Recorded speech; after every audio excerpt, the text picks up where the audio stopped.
relation between the length of a vector and the energy in its signal, or the signal energy.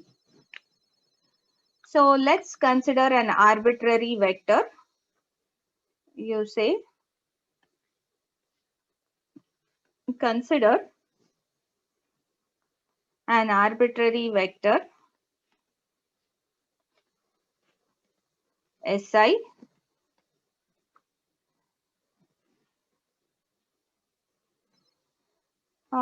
If we think of Euclidean space, in Euclidean vector space or in Euclidean space, the squared length of this vector, squared length of the vector is defined through its inner product. I think I'll directly write the equation.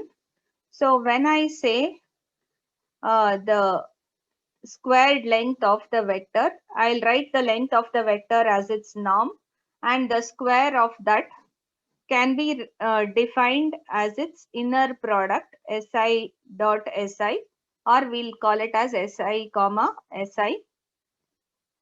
And how do I find the inner product of two vectors?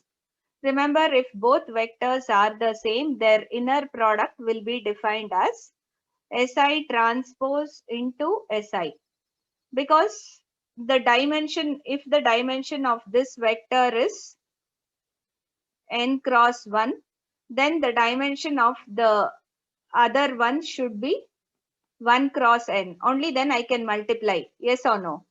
Say for example, if Si, how do we used to write the vector?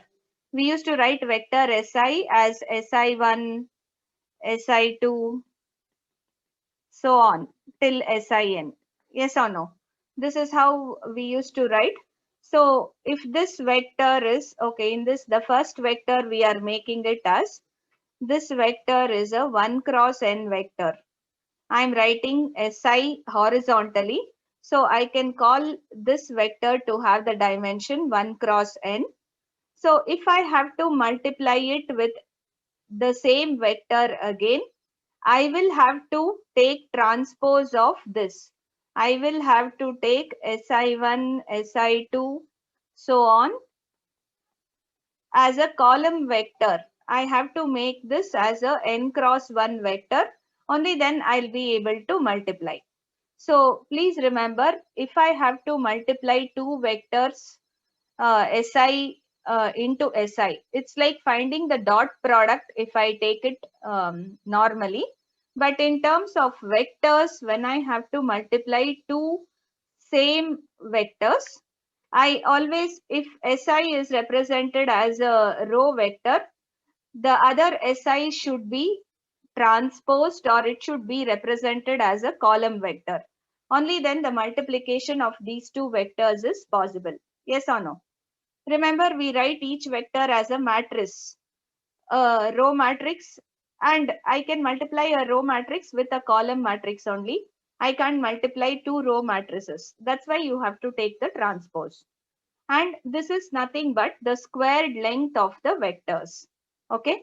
So please remember, so what would this value be? If I multiply, what will I get? Si1 square plus Si2 square, so on. Each term you will multiply, first term into first, second into second, so on, plus Sin square, right? And if I want to write it as a combined equation, I can represent this as summation Sij the whole square, where j varies from 1 to n. Remember, Si is a common term, and this I value changes from 1 to m depending on the message symbol. So if I have m message symbols m1, m2 till mm, I will change from 1 to m, capital M, and j will vary from 1 to n. And we have represented each of the finite energy signals Si of t. Remember, every finite energy signal Si of t is represented as a vector Si. This is that vector Si which I am writing. And I am trying to find the length of the vector and square it. So I am taking the norm of the signal and squaring it. And remember, the vector is usually represented in terms of a row or column, anything. I can write for one Si either as a column vector or as a row vector. Then whenever I have to find the squared length of the vector, it's always defined as the inner product. So inner product, whenever I'm trying to find, I have to take one vector directly and the other I should take the transpose. Okay. So please remember this. Let me call this as, so this is the squared length of Si. In relationship with this, let me call this as equation 1. Okay.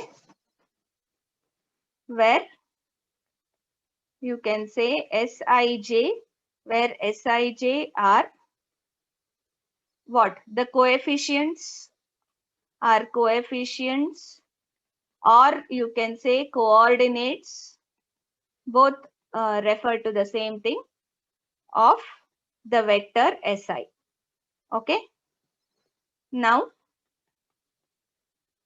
let me say let Si and Sj, let Si and Sj represent two vectors in the set. Represent two vectors in the set. Then the correlation coefficient,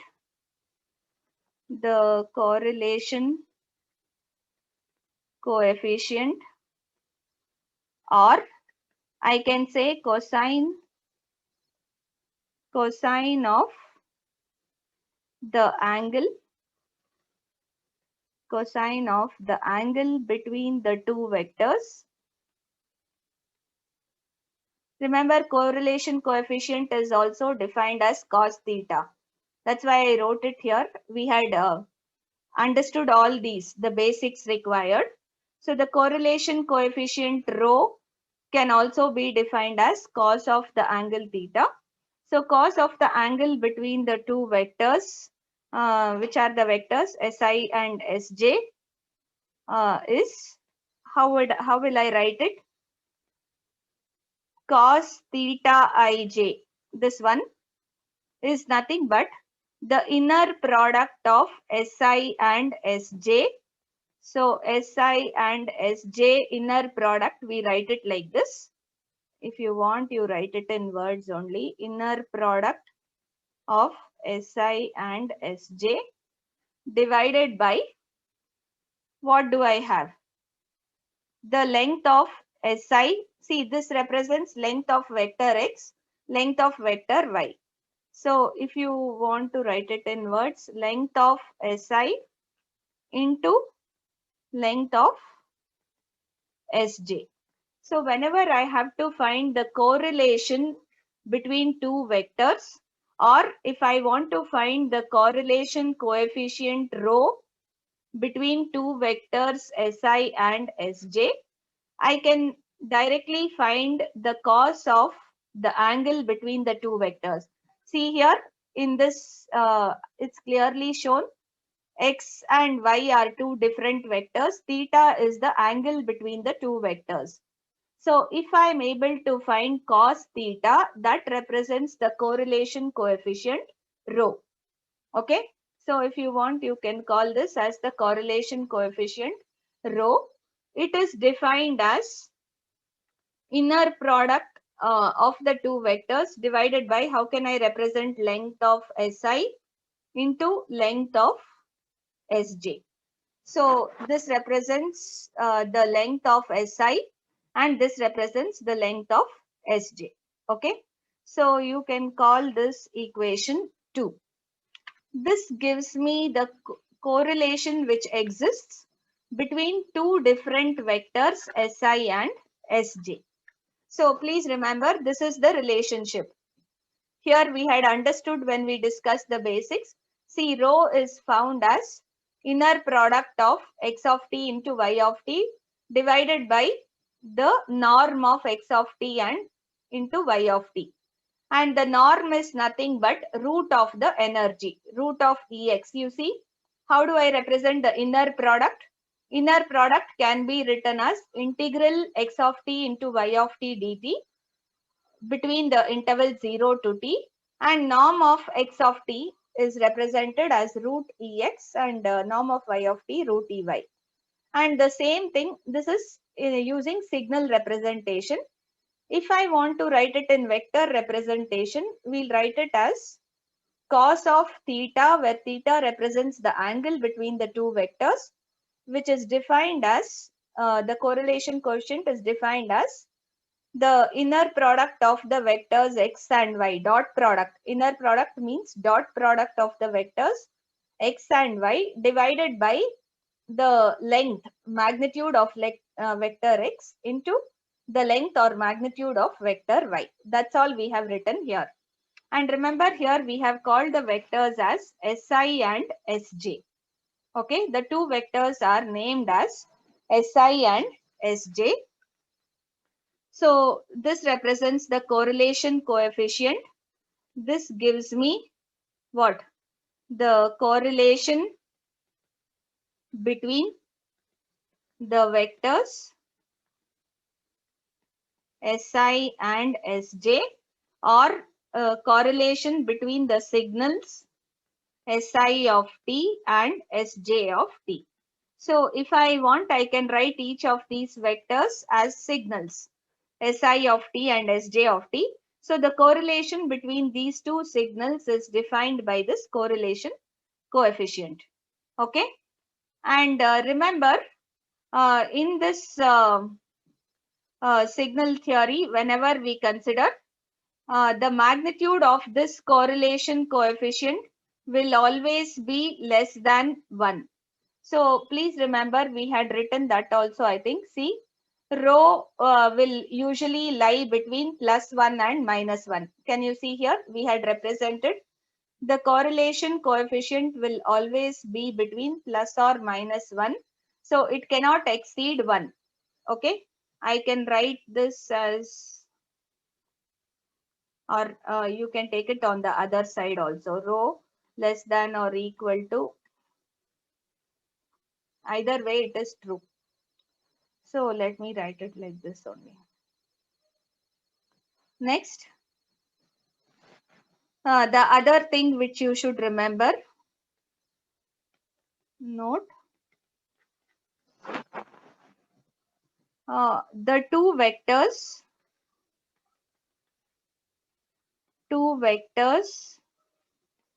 Si and Sj are said to be orthogonal,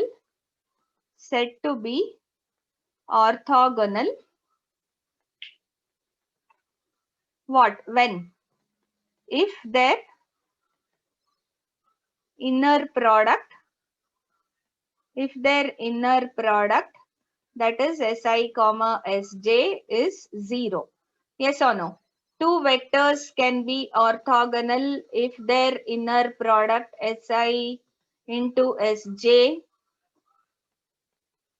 integrated between the interval 0 to t turns out to be 0, or phi1 into phi2 of t integrated between 0 to t is 0.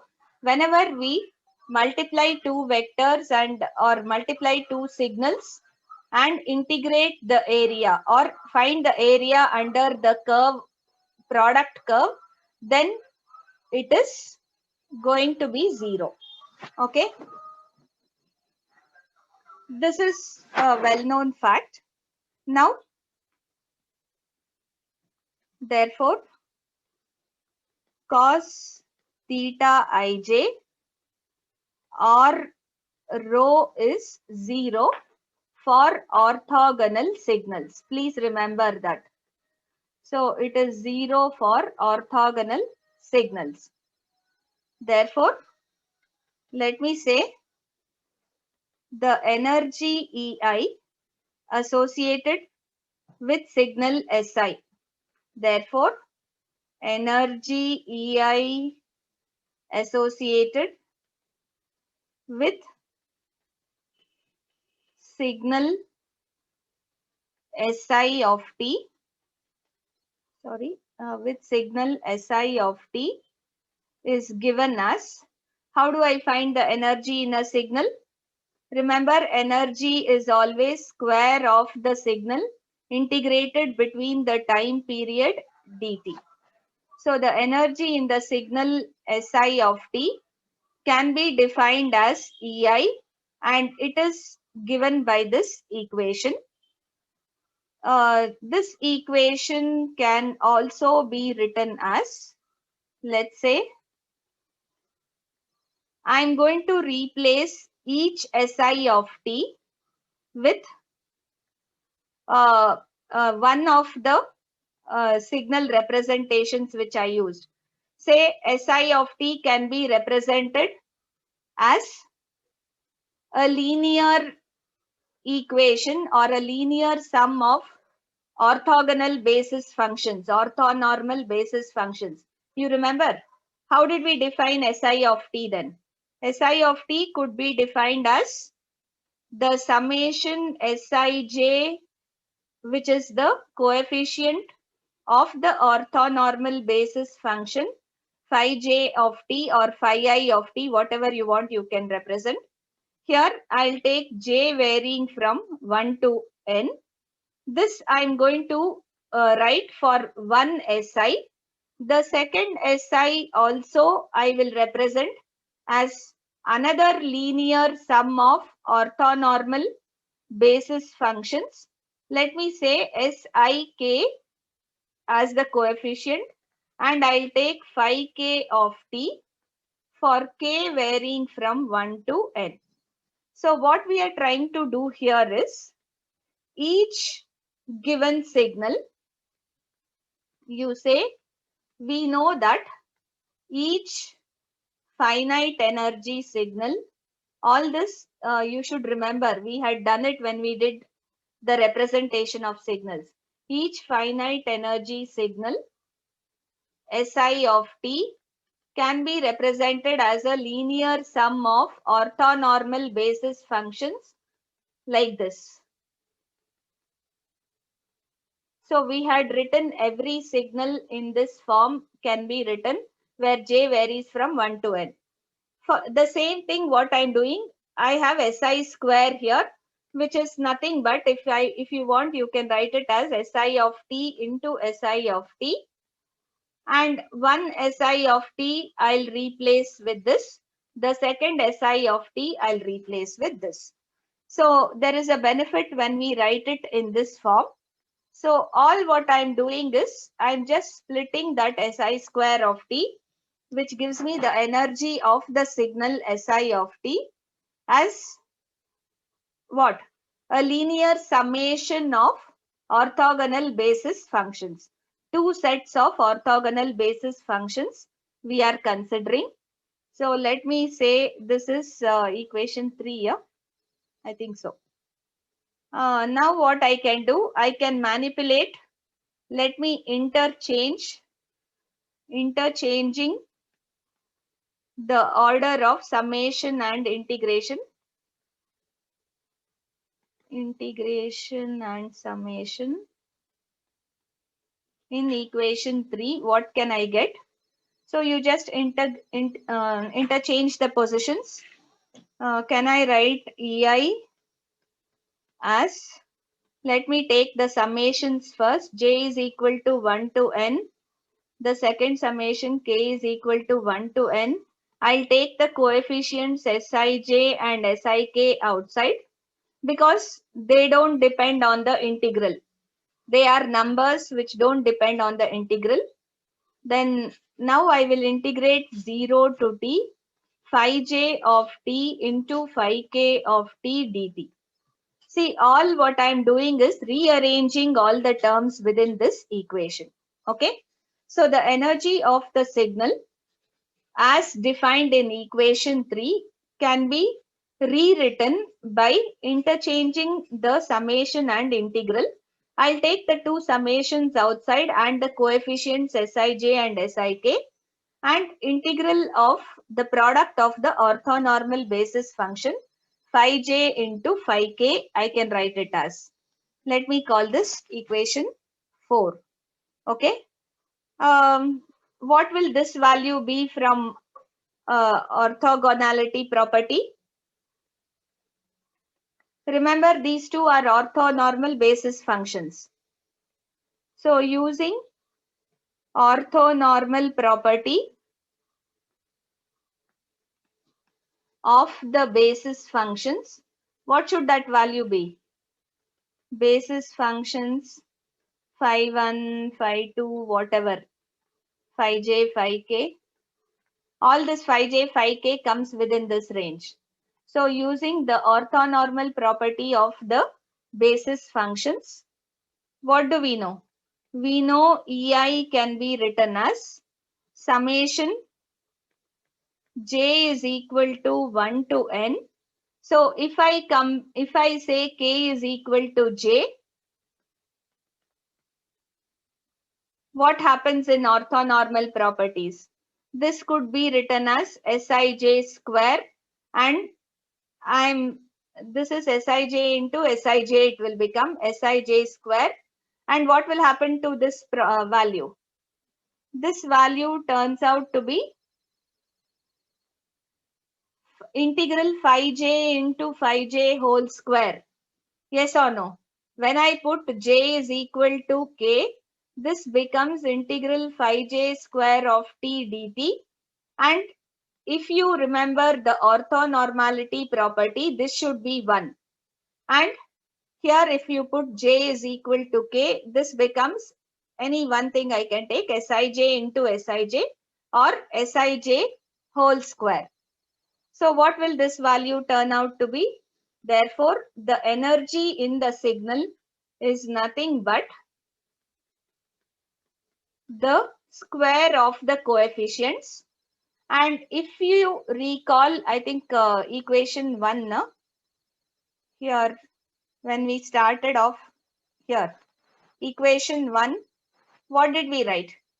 This summation from j is equal to 1 to n is nothing but Sij square, or it is nothing but the square of the length of the vector Si. Sij represents the coefficients or coordinates of the vector, and whenever I take the summation of the squares of all the coordinates or coefficients and add them up, I will get the length of the vector square, Si square. So can I say again, we are telling the energy is nothing but what? The square of the length of the vector. So we have got a relationship between the energy and the length of the vector. Should I call it equation 4 is done? Equation 5. You say, therefore, the energy of the signal, which signal are we considering? Si of t is equal to the square of the length of the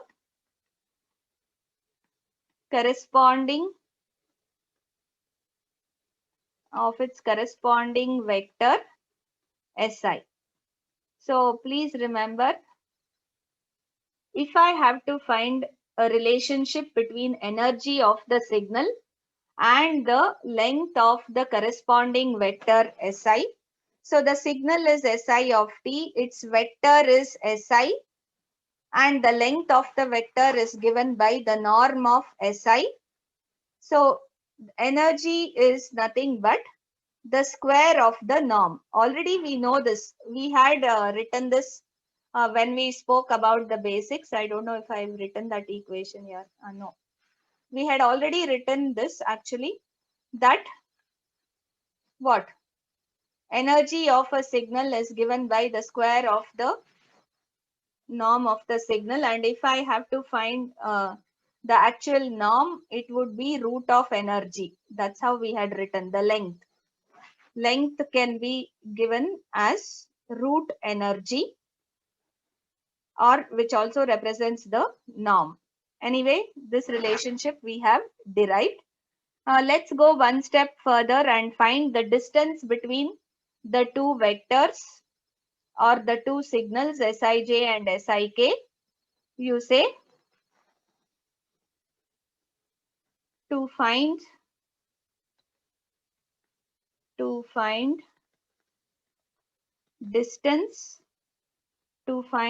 distance between two signals Si of t and Sj of t represented by vectors, let's say Sj and Si first, no? Si and Sj, represented by vectors Si and Sj. So whether you show this arrow on top or not, these represent vectors when I don't write it as a function of time. That's why I've directly written represented by vectors Si and Sj. Usually we don't show this arrow mark everywhere. Then, or let me say, we have already written to find the distance, right? So how do I find the distance? What's the expression for distance? Distance between the two vectors is defined as, you see, what? X of t minus y of t whole square. Length of x of t minus length of y of t square. Or in other words, how do I write it here? Can I say it is Si minus Sj? This is how we find the distance. Or in other words, what can I write it as? Summation. And let me take the second variable as k now because I have used I and j here. Let's say k varying from 1 to n, Sik minus Sjk, the whole square. Okay. And this whole thing should be under square root if I want the distance. So remember, this double norm is found as what? Dij square. Actually, it should be Dij square. I don't know if it's, yeah, D square. D square is given as what? X of t minus y of t norm whole square. And how do I write it? Integral 0 to t x of t minus y of t whole square dt. So if we are interested in just distance d but not d square, what will I get? Root of this value. So I have written d square is this or d is this. Usually we write in terms of d square. D square is equal to Si minus Sj the whole square. This is how we represent or find the Euclidean distance. Okay. And if you want just the distance Dij, you should take square root of this. This can be equal to what? This is nothing but integral 0 to, instead of summation, I'll write the integral, and instead of these coefficients, I'll write it in terms of the signal Sij minus Si minus Sj, right? Whole square dt, and the whole thing under square root. We know that we can represent this as shown in this equation we had considered. We can write it as, in terms of vectors, we write it as x and y. In terms of signals, it is x of t minus y of t the whole square under integral. So I can replace this summation. Remember, wherever I have summation Sij square, I can write it as vector Si or signal Si of t. So I can simply represent Sik as the signal Si of t minus Sj of t under integral. This is an alternate way of writing. Alternately, you can say. The Euclidean distance can also be given with this equation. So you remember both the forms of this equation. What did we have? Equation 6 and equation 7. So the Euclidean distance can either be represented as in terms of the vector value of the coefficients, or in vector notation. If I write, I'll directly say Si minus Sj. This was in vector notation. And if I represent each vector as a summation of its coordinates, I can write Si as Sik summed up from k is equal to 1 to n, Sj as Sjk summed up from k is equal to 1 to n, and I'll be replacing this equation with summation Sik minus Sjk the whole square for k ranging from 1 to n, and that is to get you the square of the Euclidean distance. If you want just the Euclidean distance and not the square value, you will get square root of this. Okay. And if I replace these coefficients with the actual signals, I'll be replacing the summation with integral. So whenever I take the actual signals, remember the energy or norm is found as integral of Si of t minus Sj of t the whole square under square root, because you want just the actual distance Dij. Okay. So this gives you the relationship between. So they can ask you to find the relation. I have put another notes where we have it in the form of question and answers. I hope all of you have seen it. Okay. Some question and answers. So how the questions will be framed and what answer you should write for that. It is in that format. There, the question can be like, find the relation between the length of a vector and its signal energy for a given signal Si of t. In that case, you should be able to show the length of the vector can be written as what? The square of the norm, which is given in terms of Sij square, like this summation, and the relationship between energy of the signal and its length can be like this. Where is that relation? Yeah. Ei can be represented as the square of the length of a vector. So please remember this. The energy in any signal vector Si of t will be equal to the square of the length of the vector. This is one important relationship. And the Euclidean distance between two different signal vectors Si and Sj can be defined as the difference in the norm Si minus Sj, or in terms of summation and integration, it can be expressed as shown in equation 6 and 7. Okay. So do you have any doubts with this? If you have any doubts with this, please ask. Defined for finite time interval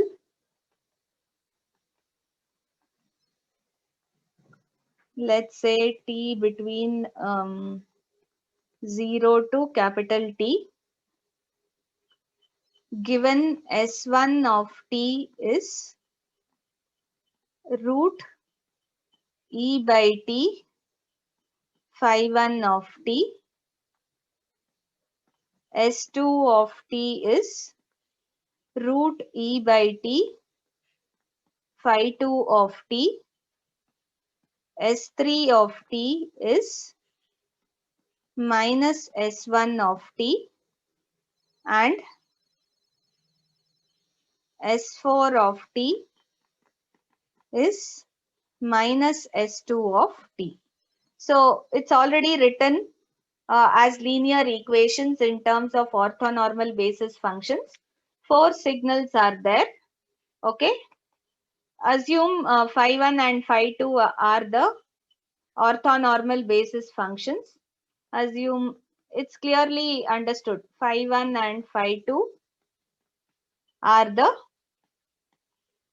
orthonormal basis functions defined in the interval 0 to t, defined in this interval. Okay, it's clearly understood. And also that all the signals, all the 4 signals S1, S2, S3, S4 are transmitted with equal probability. So any signal can be transmitted with the same probability. So let's assume they are all transmitted with equal probability on an additive white Gaussian noise channel. So all are sent with equal probability on an AWGN channel. So what and all you have to find, determine or find first the dimension of the observation space, the dimension of the observation space. Second, the signal constellation, the signal constellation. Third, decision boundaries, the decision boundaries to be able to distinguish, between the signals. What should be the decision boundary? Fourth is the Euclidean distance, between the signal points. So we have to find all this. The problem looks lengthy, but the solution is very simple. So we have 4 signals S1 to S4 and all are as shown. They are given, they are already defined as a linear combination of orthogonal basis functions. So if I have this, can I just say what is given? Given S1 of t is what? Root e by t phi 1 of t, and S2 of t is root e by t phi 2 of t. S3 of t is minus S1 of t, that is minus of root e by t into phi 1 of t, and S4 is what? Minus S2 of t, right? S4 was given as minus S2 of t, which is minus root e by t phi 2 of t. So all these things are given equation 1, let me call it as. Okay. Therefore, since there are how many orthonormal basis functions? Only 2 orthonormal basis functions. Since there are only 2 orthonormal basis functions, the observation space, that is the first question, right? The observation space is of dimension 2. So we have to observe in a two-dimensional graph. Okay. So the observation space will have dimension 2 if we have only two orthonormal basis functions. I can see only two here, phi1 and phi2. So in order to draw this constellation diagram, let me write each of the signals in the form of what? Its coordinates. You say to draw the constellation, diagram, S1 can be expressed as, what is the coefficient of phi1? Remember, S1 of t is root e by t into phi1 of t. So there is only one orthonormal basis function which has coefficient root e by t, the first one. And what is the second coordinate? For phi2, it is not there, so it should be 0. Similarly, S2 will have 0 for phi1. It will have root e by t for the value of phi2. You see, S2 is root e by t, phi2 of t. So since phi2 term is there, it will have the value only for phi2.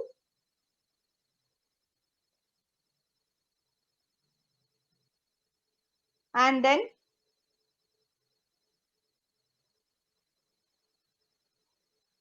what? What is S3? S3 is minus of S1. So it will be minus root e by t and 0. And S4 has the coordinates minus S2. So minus root e by t and 0, right? So it is just negation of this. Now I have the 4 constellation points. Can I draw the constellation diagram? How would I draw the constellation diagram? Sorry. Draw the two coordinates. This will represent phi1 of t. This represents phi2 of t. Mark all the 4 signal points. S1 is, it will be on the x-axis. Yes or no? This represents point S1 with coordinates root e by t and 0. So this distance should refer to root e by t. Similarly, what is S2? S2 is also on the y-axis. It has the coordinates 0 root e by t. The x coordinate is 0 and root e by t is the y coordinate. S3 is the opposite of S1. S4 is the opposite of S2. So I'll have S3 here minus root e by t 0 and S4 here, which is 0 minus root e by t. Hence, we have all the 4 points in the constellation diagram. These are the 4 vectors or the 4 signals, and the distance is clearly shown. If I want to represent each of the vector, this is the vector S1. This corresponds to the vector S2. This corresponds to the vector S3. And this corresponds to the vector S4. We have drawn all the 4 vectors. Okay. And now what should we do? The second part of the question is done. Signal constellation we have drawn. He is asking you to identify the decision boundaries so that you will be able to distinguish between the two signals even after addition of AWGN. He talks about AWGN channel. So in spite of noise getting added, how will I be able to differentiate between signals S1 and S2? Remember, S2 need not come here. S2 can be somewhere here distributed. S1 can be anywhere around this. S3 similarly. So I need not have the point exactly where we have mentioned. That is the ideal case, but that point can be anywhere else. So how will I separate the points and decide whether the received signal should be considered as S1 and S2? What will be the separation boundary between? Okay, it is easier if I find the separation boundary between S1 and S3. Can you clearly give a boundary between S1 and S3? S1 is on the positive phi1 axis, S3 is on the negative phi1 axis. So what is the clear separation between the two? How will I make a decision? See, even if I have points of this S3 anywhere to the left of this line, that is phi2 is equal to 0, I will consider it as S3. And to the right of this line, I will consider it as S1. Are you following?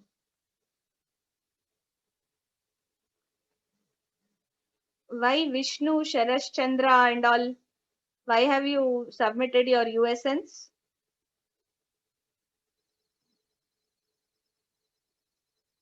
I didn't ask you to submit your USNs.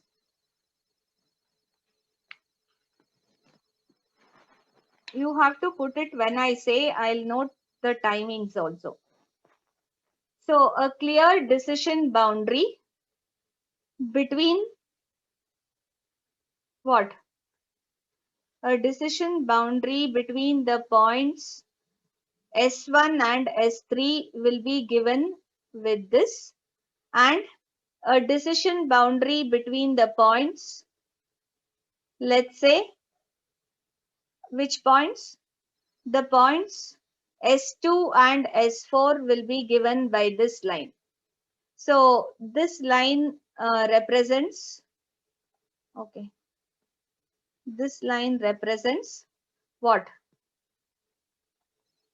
Boundary between S2 and S4. I can call it as a decision boundary, and this line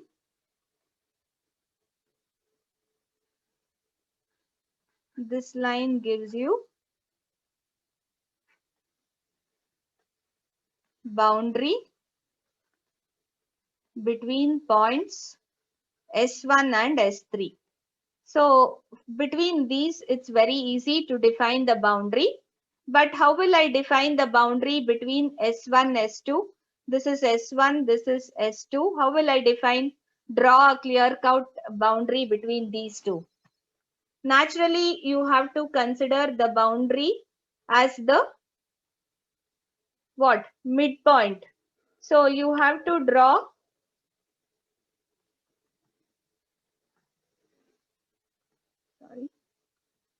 if I draw the diagonals passing through 1 and 3rd quadrant, I'll be able to differentiate between S1 and S2 and then S3 and S4.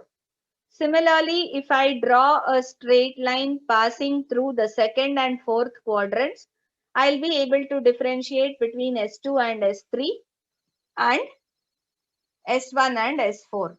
You just say this is boundary. So what does this mean? This means if S1 points lie, because of noise, S1 will not be exactly at this place, but it can be anywhere over here.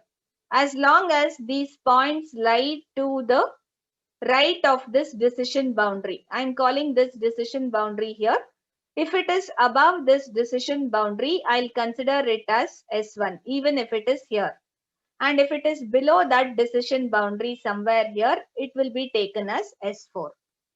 Due to noise, these signal points will not be located exactly on the axis, but they will be located somewhere else. And that noise effect leads to problem at the receiver.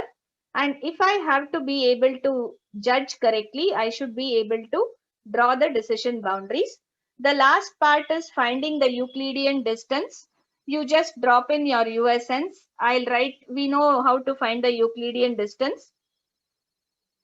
The Euclidean distance we had shown here. See, for antipodal signals. What are antipodal signals? Those signals which have the correlation coefficient as -1. That means in this diagram, S1 and S3 are antipodal. You say S1 and S3, S2 and S4 are antipodal with correlation coefficient -1. Therefore, the Euclidean distance will be given as 2 times the distance for one signal. Root E by T is the distance from 0 to signal S1. 2 times root E by T will be the distance between S1 and S3. Twice the Euclidean distance. For podal signals, podal in the sense those which don't have, when rho is not equal to -1. So in this case, these are signals S1 and S2, S2 and S3, so on. So for those signals, the Euclidean distance will be defined as root of 2e by t. You see this. If you don't want to directly remember this, okay, see here it is root 2e for orthogonal or podal signals. For antipodal signals, 2 root e. This is how. But you can directly find the distance also using this relation. It is just what? The square of the length. Subtract the square of the length of the two vectors. You will get the distance square. You can do it directly also, or you can remember.